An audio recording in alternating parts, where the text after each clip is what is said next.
Morning students. I hope आप सब ठीक हो घर पे, और मैं भी आप लोगों को बहुत मिस कर रही हूँ, बहुत बोर फील कर रही हूँ। सो आज मैं आपको ऑनलाइन वीडियो रिकॉर्ड करके पढ़ाने वाली हूँ, पता नहीं कैसा होगा। एंड हम लोगों ने पढ़ा था प्रीवियस क्लास में, 2 लेसन हम लोगों ने कंप्लीट कर लिया है वसंत से चैप्टर 2 एंड 1 एंड 2। हम पंछी उन्मुख गगन के और दादी माँ और महाभारत के भी कुछ लेसन मैं आपको पढ़ा चुकी हूँ। तो आज हम पढ़ेंगे हिमालय की बेटियां, जो कि नागार्जुन द्वारा लिखित है। इस पद में एक हिमालय और उनकी बेटियों के बारे में कहा गया है लेखक इसमें काल्पनिक रूप से जो हिमालय को देखते हुए, जो वहां से छोटी छोटी गली बनकर चौड़ाई से जो पानी निकलती है, जो धीरे धीरे जाके बड़ी बड़ी नदियों के रूप में प्रचलित हो जाती है। तो इसी के ऊपर मैं आप लोगों को पढ़ाने वाली हूँ वसंत से हिमालय की बेटियां। सो आप भी अपनी पुस्तक निकालें और बारीकी से देखिए। मैं रीडिंग करते हुए आपको एक एक धीरे धीरे बताऊंगी। पुस्तक खोले आपने, हिमालय की बेटियां, पेज नंबर 13 मेरे में। सो अभी तक मैंने उन्हें दूर से देखा था, बड़ी गंभीर शांत, अपने आप में खोई हुई लगती थी, संभवतः महिला की भांति वे प्रतीत होती थी। तो लेखक कह रहे हैं जो नदी की धारा है, ये जो छोटी छोटी नदी की धारा है, उनको देखकर लेखक कह रहे हैं अभी तक क्या है, वो उनको गंभीर और शांत के रूप में देख रहे हैं, जैसे उनके प्रति मेरे दिल में आदर और श्रद्धा के भाव थे।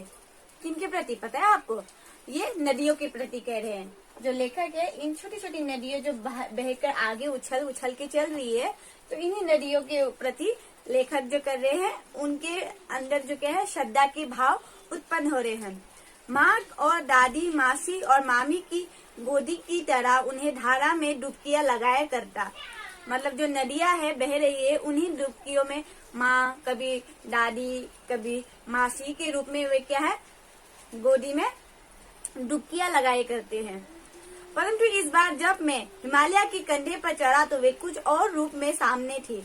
लेखक कहते हैं जिस तरह से उनको नीचे से दृश्य दिखाई देता है, हिमालय और उनकी जो नदी बहती है, वहां से छोटी छोटी धारा निकल के जो आगे चल के बड़े बड़े नदियों के नाम से प्रचलित है, जैसे गंगा, ब्रह्मपुत्र, इन सारी नदियों से जो नाम प्रचलित है, उनके लिए जो नीचे से जो देखते हैं उनसे एकदम ही अलग है। जब वे ऊपर चोटी पर, हिमालय के चोटी पर जाके देखा तो वहां का वातावरण कुछ अलग ही था। और यही मैं हैरान था कि यही दुबली पतली गंगा, यही यमुना, यही सतलुज समतल मैदानों में उतरकर विशाल कैसे हो जाती है। वे जिस तरह से चोटी से छोटी छोटी पतली धारा बन के नीचे धीरे धीरे बहकर बड़ी धारा बनकर एक बड़ी मानी जानी नदी बन जाती है, तो वे हैरान थे किस तरह से छोटी छोटी टुकड़े, बर्फ की टुकड़ियों से धीरे धीरे होकर इतना बड़ा नदी बन जाते। तो उस रूप को देखकर हैरान थे। और इसी जो छोटी छोटी चोटियों से जो नदी बहकर जा रही है, उन्हीं को क्या कहते हैं बाद में, गंगा, यमुना, सतलुज, इन सब नामों से प्रचलित। जैसे मैंने आगे आपको कहा, इनका उछलना और कूदना, खिलखिलाकर लगातार हंसते जाना, इनकी यह भाव भंगी, इनका यह उल्लास कहाँ गायब हो जाता है। मैदान में जाकर जो क्या है, वे खुद ही हैरान है कि जो उछल कर कूद कर जो नदी में पत्थरों से लहर के जाते हैं, वो कहाँ गायब हो जाता है। किसी लड़की को जब वो देखते हैं, किसी कली पर जब मेरा ध्यान आता है, तब भी मेरा इतना और कौतूहल और विस्मय नहीं होता जितना कि इन बेटियों को देखकर। जैसे कि वो कहते हैं कि लेखक कहते हैं कि इतना उनको आश्चर्य तो तब भी नहीं होता जब वे कोई नई जवान लड़की को या फिर कोई नई कली को देखते हैं, उतना आश्चर्य उनको तब भी नहीं होता जितना वे क्या कहते हैं, इन नदियों को उछल कूदते हुए, आगे लहराते हुए जाते हुए देखते हैं, तब उनको इतना हैरानी होती है उन्हें। ये भागी जा रही है, वो कौन सा लक्ष्य है जिसने इन्हें बेचैन कर रहा है। अपने महान पिता का विराट प्रेम पाकर भी अगर इनका हृदय तृप्तहीन, जो इनकी प्यास मिटा सकेगा। तो लेखक कहते हैं कि इनके पिता जो है एकदम महान, पूरा विशाल, क्या बोलूं, विशाल है, जहाँ उनको हर तरह से मतलब छोटी छोटी पानी है ना, नदी की तरह उनको इतना सारा प्रेम उनके पिता की तरफ से खुद ही दे रहे हैं। तो वे कहते हैं कि लेखक जब उनके पिता उनको इतना प्रेम दे रहे हैं तो ये जो नदियां है वो भाग भाग के आगे की तरफ बढ़ते हुए कहा जा रही है। उनको क्या उनके पिता का प्रेम उनको नहीं पहुंच रहा है क्या? उनके प्रेम से वो तृप्त नहीं है तो किसके प्रेम से वे उनकी प्यास बुझा सकते हैं? तो ऐसा कह के बर्फ जाली नंगी पहाड़ी छोटी छोटी पौधों से में भरी घाटियां खेलते खेलते जब ये जरा दूर निकल जाती है तो देवदार, चीर, सारो, चीनर, सफेदा, केल के जंगलों में पहुंचकर शायद उन्हें बीती बातें याद करने का मौका मिल जाता होगा। तो जब वे क्या करते हैं अपने पिता की बर्फीली चट्टानों को पार करते हुए धीरे धीरे आगे बढ़ते और थोड़े थोड़े चौराहे में पानी क्या करें नदी की तरह बड़ा बड़ा नदी बन के जाते हैं, तब क्या होता है उन्हें शायद ये क्या कह रहे छोटे छोटे पौधों से भरी घाटियां खेलते खेलते जब ये जरा दूर निकल जाती है तो देवदार, जी, सरोज, चीनर, सफेद केल के जंगलों में पहुंचकर शायद उन्हें अपने बीते बातें याद करने का मौका मिल जाता हो कि किस तरह वे अपने पिता के यहाँ उछल कूद कर एकदम बिना किसी की डर से या फिर बिना किसी की चिंता से अपने मायके में तो हर कोई ऐसा होता ही है ना। अपने मायके में कोई कुछ भी पहन के जाए कुछ पता नहीं चलता, वो मैं अपने हिसाब से बता रही हूँ। कुछ भी पहन के जाए, कुछ भी लगा के जाए, कुछ खाए, कहाँ घूमने जाए तो उसको किसी चीज की चिंता नहीं होती क्योंकि वो क्या है अपने पिता के घर में और अपने आजादी से वे रह सकती है। लेकिन क्या होता है धीरे धीरे जब वो अपने बड़ी हो जाती है तो उनको शांत प्रवाह हो जाता है, धीरे धीरे उनको अपने ससुराल जाना होता है, ब्याह करके चली जाती है तो उनको वहाँ क्या होता है बहुत ही आदर सद प्रभाव से मतलब वहाँ के कुछ भी हो समझदारी से काम करना आता है। तो इसी तरह से जब वे थोड़ी दूर अपने पिता के आंगन से दूर मतलब अपने हिमालय से थोड़ा दूर जाके जंगलों के बीच से ऐसे ऐसे करके कहा चट्टानों से पार करके जाती है तो तब शायद उनको अपने पिता की याद आती होगी कि किस तरह से वे वहाँ उछल उछल कर खेलते हुए लहराते हुए डुबकी लगाती थी। तो बूढ़ा हिमालय अपने इन नटखट बेटियों के लिए कितना सिर ढूंढता होगा। बड़ी बड़ी चोटियों से जाकर पूछे तो उत्तर भी विराट मौन से स्वयं उनके पास और रखा ही क्या है। तो जब लेखक चाहते हैं कि उनके पिता से जाके उनका दुख का वर्णन करे, उनके दुख के बारे में पूछे, लेकिन क्या करते हैं उनके पिता जो है उत्तर एरिया में है ना, उत्तर की तरफ हिमालय जो है भारत के उत्तर में है, जो कि वो क्या है एकदम शीतल एकदम चट्टान से रहते हैं, एकदम शांत। तो उनके मुंह से ना कुछ निकलता है तो उनको वह वैसे ही मतलब देखते हैं एकदम शांत और दूर से अपना दुख को अंदर ही अंदर घुट के पी रहे टाइप से। तो सिंधु और ब्रह्मपुत्र ये दो ऐसे नाम हैं। सिंधु ये भी एक नदी का नाम है और ब्रह्मपुत्र तो मालूम है आप लोगों को बहुत ही बड़ा नदी है। सिंधु और ब्रह्मपुत्र ये दो ऐसे नाम हैं जिनके सुनते ही रावी, सतलुज, व्यास, चनाव, झेलम, काबुल, कुभा, कपिशा, गंगा, यमुना, सरयू, गंडक, कोशी आदि हिमालय की चोटी बड़ी सभी बेटियों आंखों के सामने नाचते लगती है। तो ये सारी जो नदियों के नाम मैंने बताए ये सारी नदी जो है यही से निकलते हैं। तो ये सबसे बड़ा नदी जो क्या है सिंधु और ब्रह्मपुत्र है। उसके बाद जो मैंने नाम लिया वो सारी भी नदी जो है इन्हीं से मतलब छोटे छोटे बनकर बाद में बड़े बड़े हो जाते हैं, तो वही नदी यही से निकलती है। तो वास्तव में सिंधु और ब्रह्मपुत्र स्वयं कुछ नहीं है। तो लेखक क्या कहते हैं, जो मैंने अभी दो नदियों के बारे में कहा आपको, बड़े बड़े जो नदियां है सिंधु और ब्रह्मपुत्र, लेखक कहते हैं कि वास्तव में क्या है सिंधु और ब्रह्मपुत्र का कोई वास्तव नहीं है, कुछ स्वयं में वे कुछ नहीं है। दयालु हिमालय के पिघले हुए दिल मतलब जल, ठीक है। दयालु हिमालय के पिघले हुए जल की एक एक बूंद न जाने कब से इकट्ठा होकर इन दो महानदों के रूप में समुद्र की ओर प्रभावित हो जाती है। तो ये क्या है सिंधु और ब्रह्मपुत्र जो है हिमालय की छोटी छोटी जो बूंद जो पानी है वहाँ के जमा होकर तो धीरे धीरे वो क्या कहाँ चली जाती है समुद्र की तरफ चली जाती है और वहीं जाके वे मिल जाती है। तो प्रभावित हो जाती है। कितना सौभाग्यशाली है वो समुद्र जिसे पर्वतराज हिमालय की इन दो बेटियों का हाथ पकड़ने का श्रेय मिला। तो लेखक क्या कह रहे थे, जैसे कि मैंने आपको पहले बताया कि जो हिमालय की चोटी है इनको पिता का दर्जा दिया गया है और ये जो छोटी छोटी नदी जो हिमालय से निकल रही है वो क्या है, हिमालय की बेटियां है। और ये बेटियां जो क्या है, जो सिंधु और जो ब्रह्मपुत्र है, ये जो नदियां है जो आगे चलकर क्या करती है, समुद्र से मिल जाती है।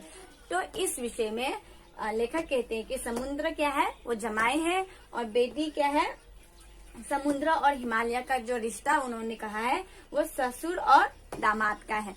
तो वैसे ही कह रहे हैं कि कितना भाग्यशाली होगा समुद्र जिसे पर्वतराज हिमालय की इन दो बेटियों का हाथ पकड़ने का श्रेय मिला है, मतलब चांस मिला है ना, मौका। तो आगे बढ़ते हैं। कालिदास के विराही यक्ष ने अपने मेघदूत से कहा था, कालिदास ने किससे कहा था, मेघदूत से। ये मेघदूत कौन है, जिसे अपने प्रेमिका से प्यार था और बहुत ही घनी बारिश चल रही थी उस टाइम। तो उन्होंने क्या किया, अपने प्रेमिका को बादलों के द्वारा संदेश पहुंचाया, शायद कुछ इस तरह से ही है, मुझे नहीं पता। विचित्रवती बेटवत नदी को प्रेम का प्रतिदिन देते जाना, तुम्हारी वो प्यासी तुम्हें पाकर अवश्य ही प्रसन्नता होगी।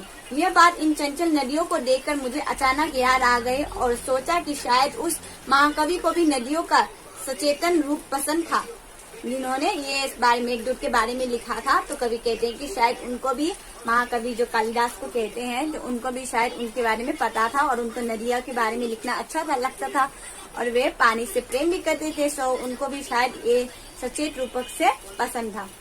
दरअसल जो भी कोई नदियों को पहाड़ी घाटियों और समतल आंगनों के मैदानों में जुदा जुदा शुक्लों में देखेगा वो इसी नतीजे पर पहुंचेगा।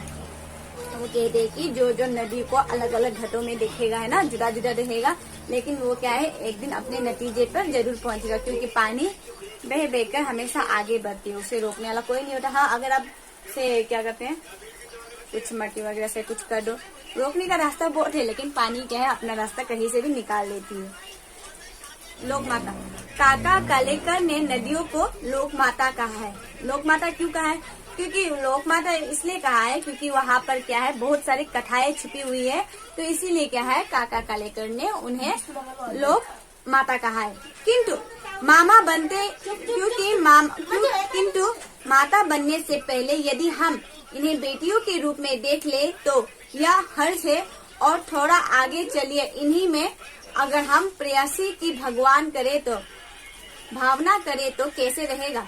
ये इनमें अपने आप सवाल पूछ रहे हैं। तो मतलब प्रेयसी की भावना अगर हम अपने आप में क्या है, अपने आप को प्रेमिका के रूप में देखें तो क्या होगा, हम और भी उन्हें अच्छी तरह से जान पाएंगे, नदियों को, है ना, अपनी तरफ से प्रेमिका की तरफ में रहेंगे तो और भी अच्छी तरह से जान पाएंगे। ममता का एक और भी धागा है जिसे हम इनके साथ जोड़ सकते हैं। अगर हम उन्हें माँ बन के देखेंगे तो भी हम उन्हें बहुत अच्छी तरह से जान पाएंगे, है ना। अगर कोई रिश्ता, अभी यहाँ देखे बाप बन के दे रहे हैं, तो अगर हम उनमें कोई रिश्ता जोड़ेंगे तो और भी अच्छी तरह से उनको जान पाएंगे। और बहन का स्थान कितनी कवियों ने इन नदियों को दिया है। बहन, भाई और बहन का स्थान भी कितने कवियों ने इन पे दिया है। तो अगर हम बहन की रिश्ते से अगर इन नदियों के बारे में जान पाएंगे तो भी हमें बहुत ही अच्छे से इनके बारे में जानने को मिलेगा। एक दिन मेरी भी ऐसी भावना हुई थी तो लिट्ठू, क्या कह रहे हैं, तिब्बत, जो कि बहुत ठंड है, तिब्बत में अक्सर बहुत ठंड रहता है, कभी जाइएगा तो मिलेगा, शायद केदारनाथ भी तिब्बत में है। तो कि तिब्बत की बात है, मन उचट गया था, तबीयत ढीली थी, सतलाज के किनारे, सतलाज एक नदी का नाम है, सतलाज के किनारे जाकर बैठ गया। दोपहर का समय था, पैर लटका दिया पानी में। थोड़ी ही देर में उस प्रगतिशील जल ने असर डाला, तन और मन ताजा हो गया तो लोग लगा में गुनगुनाने। तो लेखक कहते हैं कि एक दिन तिब्बत की बात है, जब एक दिन वे तिब्बत में गए तो उनकी तबीयत जो है बहुत ही खराब थी, है ना, बहुत ही खराब थी। लेकिन जब उन्होंने ये जो सतलाज नदी है इन पर अपने पैर डाले तो उनको क्या हुआ, धीरे धीरे जो उनकी तबीयत थी ठीक होने लगी और उनका जो तन बदन जो है एकदम अपने आप अच्छा होने लगा। तो वे अपने आप में धीरे धीरे गुनगुनाने लगे। और वे क्या गुनगुनाने लगे, यहाँ नीचे दिया गया है। जय हो सतलाज बहन तुम्हारी, लीला अचराज बहन तुम्हारी, हुआ मुदीद मन हटा खुमारी, जाओ मैं तुम पर बलिहारी, तुम बेटी या बाप हिमालय, चिंतित पर चुपचाप हिमालय, प्रकृति नदी की चित्रित पथ पर अनुपम अद्भुत छाप हिमालय, जय हो सतलाज बहन तुम्हारी। तो आइए इसकी एक एक पंक्ति जो है हम धीरे धीरे जानेंगे। तो जय हो सतलाज बहन तुम्हारी, यहाँ कवि क्या कहती है, तुम्हारी हमेशा जय हो। किसकी? सतलाज नदी की, क्योंकि वही उनकी जो पैर है वो उनके कदम वहाँ रखते ही उनको क्या हुआ, आनंद महसूस होने लगा। उनकी जितनी भी दुविधाएं थी, जितना उनको डर हो रहा था, वे धीरे धीरे उनको अच्छा लगने लगा। तो वे क्या कहते हैं, उसी की तरह जय हो सतलाज बहन तुम्हारी, उनको एक बहन का दर्जा देते हुए वे उनकी प्रशंसा कर रहे हैं कि तुम्हारी हमेशा जय हो, तुम इतनी अच्छी हो, तुमने मुझे इतना प्रेम दिया है ना, तुमने मुझे इतना प्रेम दिया, मैं बहुत ही अच्छा महसूस कर रहा हूँ। लीलाचा आचार बहन तुम्हारी, मैं बहुत ही अच्छा महसूस कर रहा हूँ। मैं जितना थका महसूस कर रहा था वो अब ठीक हो गई है। मैं तुम्हारी नजर बार बार उतारूं, मतलब लीला आचार बहन तुम्हारी, वो क्या कहना चाहती, मैं तुम्हारी जो नजर है वो बार बार उतारना चाहता हूँ, शायद ऐसा ही है। नहीं, जय हो वही है, जय हो सतलाज बहन तुम्हारी, लीला अचरज बहन तुम्हारी। मतलब क्या कह रहे हैं यहाँ पे, जय हो, क्योंकि उन्होंने क्या है, उन्होंने अपने कदम जो पाव है सतलाज नदी के उधर रखते ही उनका क्या है, जितना भी दर्द था, उनको जितनी भी पीड़ा हो रही थी, वो उनको आनंद की भांति महसूस होने लगा और वे उसी की प्रसन्नता करके उनकी जय हो, तुम्हारी जय हो हमेशा कहते हुए उनकी तारीफ करते हैं कि जैसे ही मैंने आपके नदी पर अपना पाव डाला है ना, तो उस तरफ उसी क्षण क्या है, धीरे धीरे मेरी जितनी भी दुख दुविधा, मेरी जो दर्द थी वो ठीक होने लगी। हुआ मुद्रित मन हता खुमारी, जाओ मैं तुम पर बलहारी। तो क्या कहते हैं, मैं बहुत अच्छा हुआ मुद्रित मन हता खुमारी, मैं बहुत ही अच्छा महसूस कर रहा हूँ। मैं जितना थका महसूस कर रहा था वे अब में ठीक होने लगा है, वो अभी क्या है, ठीक होने लगा है। मैं क्या है, जाऊं मैं तुम पर बलिहारी, मतलब क्या है, मैं तुम्हारी नजर बार बार उतारूं, क्योंकि क्या है, तुमने मेरी मदद की है। तुम बेटी या बाप हिमालय, चिंतित पर चुपचाप हिमालय। जैसे मैंने कहा, जो हिमालय है उत्तर की तरफ है और वे क्या है, हमेशा अटल अपने स्थान पर ही अटल रहता है और सीधा चुपचाप खड़ा रहता है। तो वे कहते हैं कि तुम बेटी हो और यह हिमालय तुम्हारे पिता है। क्या कह रही है, तुम जो बेटी हो, नदी के हिसाब से तुम हो बेटी, और ये क्या है, हिमालय जो क्या है तुम्हारा पिता है। और जो क्या है, इतनी चिंतित होने के कारण भी वे सदैव क्या करते हैं, तुम लोगों को जाते हुए देख के मन में दुख हो। प्रकृति नटी के चित्रित पथ पर अनुपम अद्भुत छाप हिमालय। तो इसका मतलब क्या है, प्रकृति का मतलब तो आप समझ ही गए होंगे, और नटी मतलब फीमेल को कहते हैं, नट मतलब मेल को कहते हैं। तो नटी जो है ये चित्रित करने वाली, जो चित्रकला वगैरह सर्कस वगैरह करते हैं, तो इनको नटी कहते हैं, ठीक है। तो पथ पर और अनुपम अद्भुत छाप हिमालय, जो हिमालय के अद्भुत जो छाप है, हिमालय अपने आप में एक अद्भुत है। सो इसीलिए क्या बोल रहे हैं कि चित्रित जो है हिमालय के प्रति जितनी भी चित्रित कला वगैरह है वो सभी अपने आप में अद्भुत है। जय हो सतलाज बहन तुम्हारी। तो कह रहे जो सतलाज नदी है उसको एक बहन का दर्जा देते हुए बड़ा सम्मान से उनको कहते हैं कि तुम्हारी जय हो, तुमने क्या है, मेरी मदद की है। तो इसीलिए क्या है, वे कवि कहते हैं कि तुम्हारी जय हो। तो इसी के साथ हमने ये हिमालय की बेटियां कंप्लीट कर दी है, और आने वाली जो नोट्स है मैं आपको लिखकर भेज दूंगी। तो खुद भी आप एक बार इसको रीडिंग करके देखिए, और जो नहीं समझोगे तो उसको मेरी पर्सनल इनबॉक्स में आप मुझे कुछ शब्दों का मतलब पूछ सकते हो, फोटो खींच के भी, है ना। तो इसमें भी मैंने थोड़ा शॉर्ट से बताया, क्योंकि फर्स्ट टाइम है मेरा वीडियो में करने वाला। तो कुछ होगा तो नेक्स्ट वीडियो में मैं इसको ठीक कर दूंगी, अगर आपको कुछ प्रॉब्लम होगा तो। सो मिलती हूँ आपको नेक्स्ट क्लास में, तब तक के लिए आप हिमालय की बेटियां पढ़ते रहिए, और जो भी आपको है मैं भेज दूंगी। Bye bye.